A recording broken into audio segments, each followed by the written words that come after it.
Madam ఈ మధ్యన జుట్టు అంతా ఊడిపోతుంది మేడం. ఏదో ఒకటి చేసి దీన్ని ఆపండి మేడం. నీకంతా చెక్ చేసిన తర్వాత నీకు అండర్ ఐ సర్కిల్స్ ఉన్నాయి, స్కిన్ కూడా డల్గా ఉంది and you are sad about something. నిన్ను ఇబ్బంది పెడుతుంది ఏంటి? మేడం ఎగ్జామ్స్లో ఫెయిల్ అయిపోయాను మేడం. ఇంట్లో ఏంచో దేనికి పనికిరాని అంటున్నారు. బయటికి వెళ్తే ఏమీ పని ఉండట్లేదు. 2 to 3 months అయింది మేడం నిద్రపోయి. ఒక్క ఎగ్జామ్ నీ ఇంటెలిజెన్స్ని, నీకున్న నాలెడ్జ్ని, నీ ఫ్యూచర్ని అస్సలు డిసైడ్ చేయదు. కొంతమంది ఫెయిల్యూర్సే చాలా చాలా ఎక్సెప్షనల్గా పైకి ఎదిగిన వాళ్ళు ఉన్నారు. బాగా ఎక్సెప్షనల్గా ఫస్ట్ నుంచి స్టడీస్లో ఉండి కొన్ని అన్ఎక్స్పెక్టెడ్ ఛాలెంజెస్ ఏదైనా ఉండొచ్చు, వాళ్ళు అసలు సెటిల్ అవ్వని వాళ్ళు ఉన్నారు.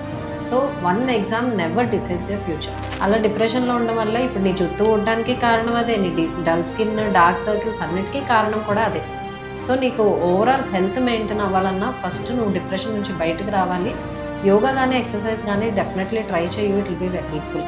సో నీ ఓవరాల్ హెల్త్ అన్నది మెయిన్గా మీ మెంటల్ హెల్త్ బట్టి కూడా డిపెండ్ అయి ఉంటుంది.